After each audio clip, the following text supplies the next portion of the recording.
All right, well, we're back and we're going to begin with an entirely new segment of life called early childhood. Early childhood is going to span 2 years old to 6 years of age. And oftentimes this is referred to as the preschool years or the play years because those are the things that are really critical to children during this stage. They aren't yet in school and they learn pretty much everything that they know from play. So let's start this period of life with a nice discussion of physical changes, biosocial development. Okay, so body changes. Between the ages of 2 and 6 years of age, the average child will grow about 3 inches per year and gain about 4.5 pounds per year. So that's some pretty significant growth and a pretty significant amount of change between the ages of 2 and 6. It seems fairly steady to the parents, although their kids will grow out of clothes pretty quickly, but it doesn't seem like they're having an enormous growth spurt like they might have experienced in infancy. It seems a lot more steady as kids are just sort of very, very consistently growing in height and in weight. The cephalocaudal and proximodistal patterns that we've talked about in previous chapters will continue, where you'll see that 2 to 6 year olds still have, on average, larger heads relative to their bodies than adults will have, and their core is going to be more developed than their appendages. So their arms and legs are going to seem relatively short relative to how long their torso is, and then also relatively thin compared to their torsos on average. Nutrition is a really big issue during this period because a lot of times parents are concerned that their kids aren't eating enough. But it turns out that it's much more common pretty much worldwide now that overfeeding is more likely than underfeeding. For a while, it was sort of just Western cultures were experiencing overfeeding rather than underfeeding. But as more and more cultures are coming out of a sort of third world status and moving more into, a middle class lifestyle, parents are still harboring those very basic fears that their kids aren't getting adequate nutrition. And so they attempt to lure them into eating, sometimes by offering them food when the child has clearly indicated that they're not hungry. Parents feel like they should be hungry and will overfeed their kids rather than underfeed. Now, one of the reasons why parents get concerned is because this is the age bracket when picky eaters might emerge, where here we have a child who's acting pouty about having to eat vegetables, but a lot of times it's not that they have, an aversion to a particular kind of food that's good for them. Instead, a lot of times it becomes a fixation on a particular kind of food. So here in the U.S., we often have kids who say, I only eat chicken nuggets, or I only eat cheese, or I only eat pasta or rice or potatoes, or whatever their thing is. A lot of times they'll have their thing. Sometimes kids will go through periods where their thing is one thing for a few days, and then their thing is something else for another few days. And parents get really obsessed with the possibility that their child is not going to get a well-rounded diet or that they're not going to get adequate nutrition to grow. Picky eaters, a lot of times it's temporary, but sometimes it can be a symptom of what we call the just right tendency in children, where they only want to eat things that look the way they think they should look and feel the way they should feel in their mouths and smell the way that they should smell. You might have seen kids, having a piece of food on their fork and they're sort of sniffing it and examining it and sort of thinking to themselves, I don't know if I want to eat this. Sometimes they can be a little fussy about texture or color or smell.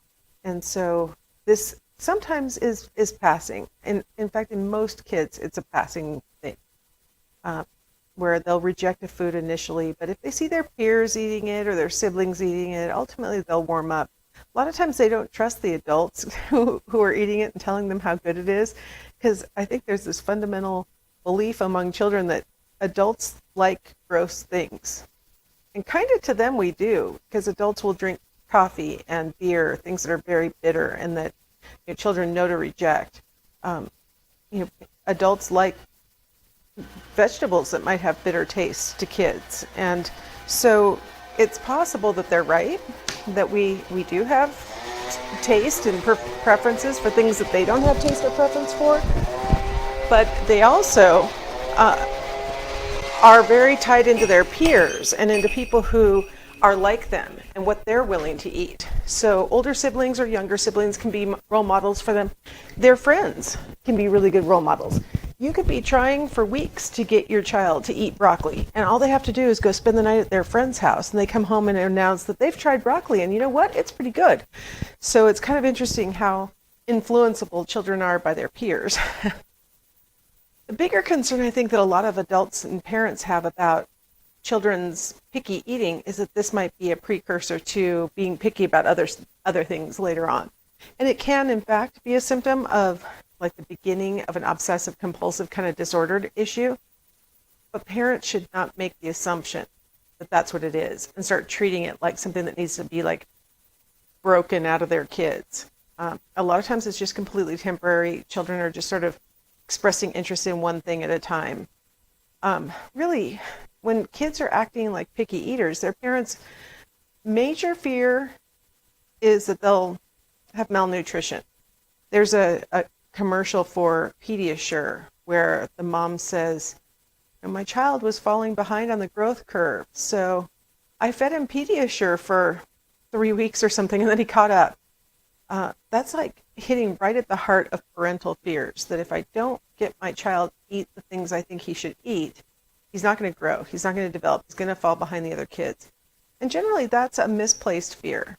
Generally, if parents realize what a serving size is for a child, if they really keep track of the variety of foods that their kids are eating over the course of a week, they'll notice that their kids are actually getting a pretty varied diet and that they're eating adequately.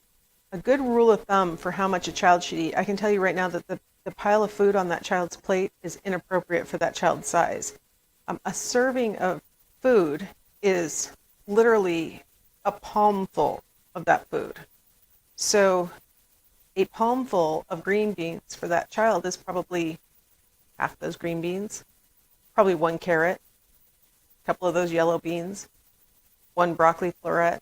They've overwhelmed this child with way too much vegetables all in one pile, and they don't look like the most desirable thing to a child.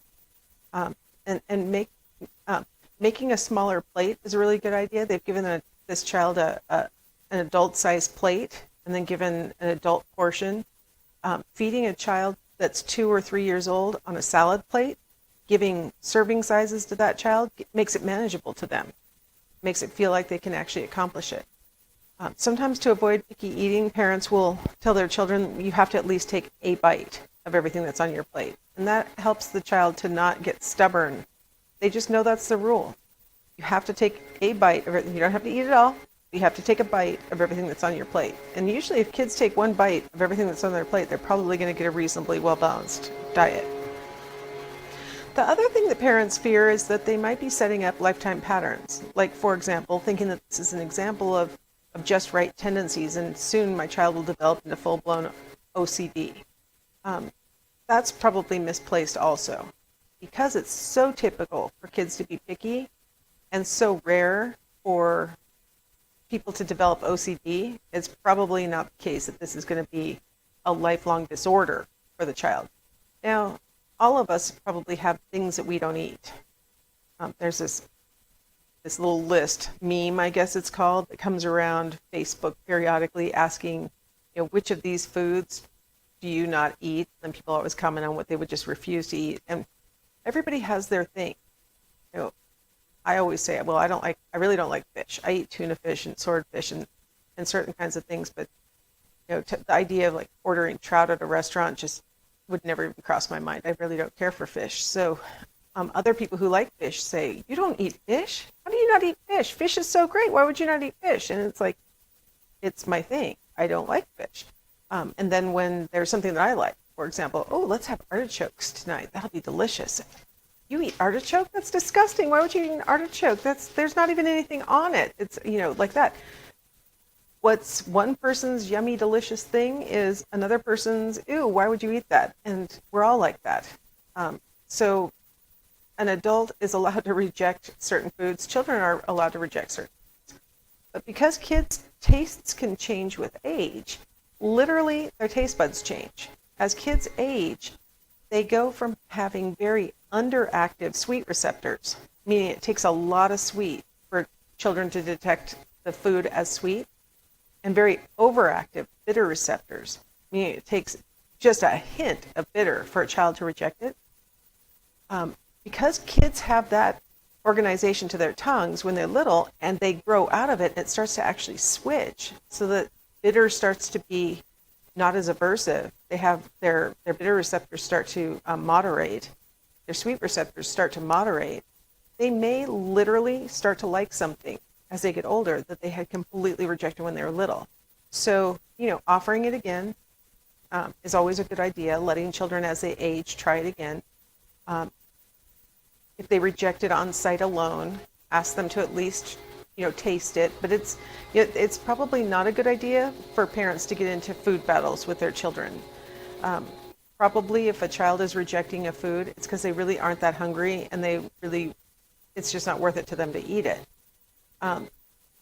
The trick for parenting is probably to make sure that if they reject their nutritious foods that they were offered, they do not have access to things that are not nutritious, that are just empty calories. That's probably the biggest problem that Western kids have, is that they have access to things that aren't very good for them, but taste good and have lots of calories and sugar and things in it, lots of fat. So if parents want to maintain healthy eating habits, they make sure that their kids don't have access to things that aren't good for them, and that they do have access to things that are, and that if they really want their kids to eat at mealtime, don't allow snacking, within a certain time prior to meals and those kinds of things. And then you'll have a child who happily sits down and eats their food at night or at lunchtime or at breakfast. So those are the nutrition issues that a lot of times parents are concerned about. One of the reasons why kids do need good nutrition is because they are really developing their brains right now. Between 2 years of age, where their brain is about 75% the size of what it's going to be when they're an adult, and 6 years of age, it's going to be 90%. That's a lot of brain growth. They've got to develop a lot of connections and grow things, so they need a lot of nutrition to support that. This period of time is a period of time when our brains experience what's called transient exuberance. I showed you this slide in the biosocial chapter from the previous age period, and I just wanted to revisit it because what we're talking about with this transient exuberance, we're on the right-hand side of the little dividing line, that dashed black line in the middle. So we're on the right-hand side of that. So the seeing, hearing, visual cortex is pretty much waning in its development right now. In the receptive language areas, it's waning in its development right now.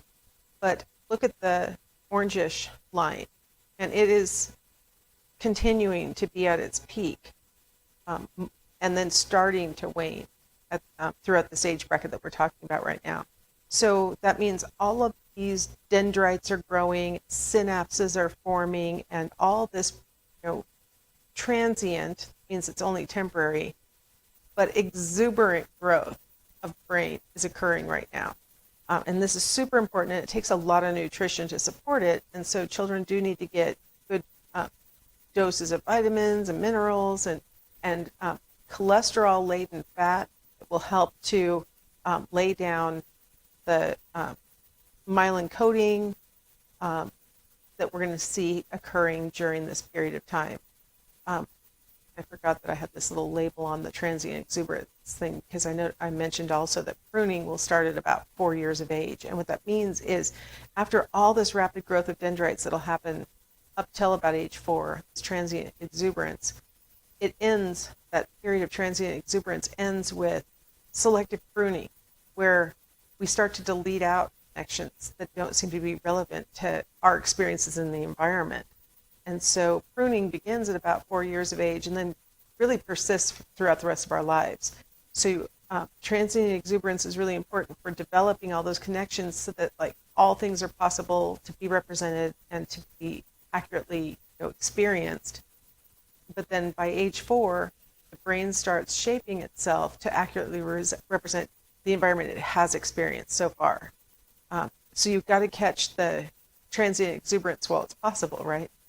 The fat and the cholesterol is really important for this rapid myelination that's going on, and that's the laying down of uh, basically lipids or fatty acids around the axons of our neurons, and that's going to allow for quicker reaction time, faster thinking. When you try and retrieve information, it's going to happen more quickly, more accurately. So myelination is a really important step in healthy brain growth. And it really does require lots of exactly the wrong kinds of fat for us adults. Cholesterol, saturated fats, that's what we use for laying down the myelin coating. You have until about age 4 to really set up that myelin. And then with the pruning, we also experience a reduction in the laying down of the myelin. Now, in case you're curious, like what exact myelin does for us, a great example of what it does for us comes from people who have got damage to their myelin coating and the symptoms that they display. People with multiple sclerosis have a deterioration of their myelination, and so that they start to first lose control of their extremities. The myelin sheath makes it, the loss of the myelin sheath makes it more difficult for messages that are being sent from the brain down the spinal cord and out the peripheral nervous system to the feet, let's say, makes it more difficult for that message to make it all the way to its target. And so the person may be sending the message to move their feet, but they're finding it difficult to actually accomplish that. And then also a loss of sensation. So the sensory neurons that are collecting information from the feet and then trying to travel that information up to the spinal cord and ultimately to the brain, that message might get lost in the absence of myelin coating. And so you end up with some numbness, you end up with loss of control of the extremities, and if a person has this disease and it progresses, it can ultimately paralyze them. So the loss of myelin is really evident in that particular disease. We also see evidence of the importance of myelination when we look at children who were deprived of adequate nutrition during this critical period that we're talking about, so that they don't end up laying down myelin coatings. And I'm not talking about picky eaters. I'm talking about children maybe who were raised in a famine area where they haven't got adequate, especially protein and fatty acids to feed the kids. You end up after they grow up and they're older, they're going to have slower reaction time on average than they would have had if they'd had adequate nutrition when their brain was growing. They have more difficulty storing new memories and retrieving old memories. They score lower on tests of intelligence because they have difficulty with thinking and tying concepts together and things like that. So we see the effects of myelin on people who have had problems either laying it down or who have problems with it breaking down after the onslaught of a disease. So we know that this is a super important stage, and it is super important for children to get proper nutrition up till age 4 especially, to make sure that their myelin is nice and healthy. Speaking of myelin and motor control, motor skills. So motor means skills that you have control over yourself, right?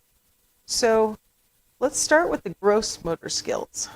Gross refers to it involves big muscles and big joints and big movements. So gross motor skills would be including things like, I have a video linked in our classroom of some children who are on the younger end of this scale, 2 or 3 year olds trying to learn how to play soccer. And it's just so obvious that these kids have developing gross motor skills, not mastered gross motor skills, because they have difficulty kicking the ball. They can't really run very well, let alone try and run and kick at the same time and things like that. So the gross motor skills, the video that I have for you is really a coach's video trying to show how you can work with kids at the lower end of this scale, because their gross motor skills have just not really developed. This next video that I also have linked in the classroom, and it just looks black here, but luckily I know what it is. It's a video of an older kid who's 6. So he's on the top end of this age bracket we're talking about. And he has, for his age especially, just terrific gross motor skills with regard to soccer. And really the important thing is to notice how much just any kid between 2 and 6 will improve in their gross motor skills.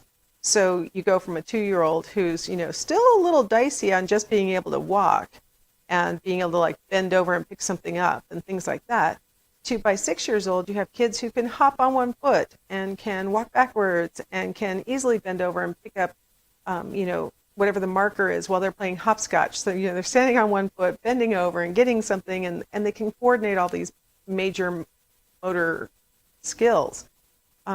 A lot of times by age 6, kids can ride bikes and, or skateboards, or, they have a lot of growth and development that happens in this period. So the gross motor skill improvement is really dramatic.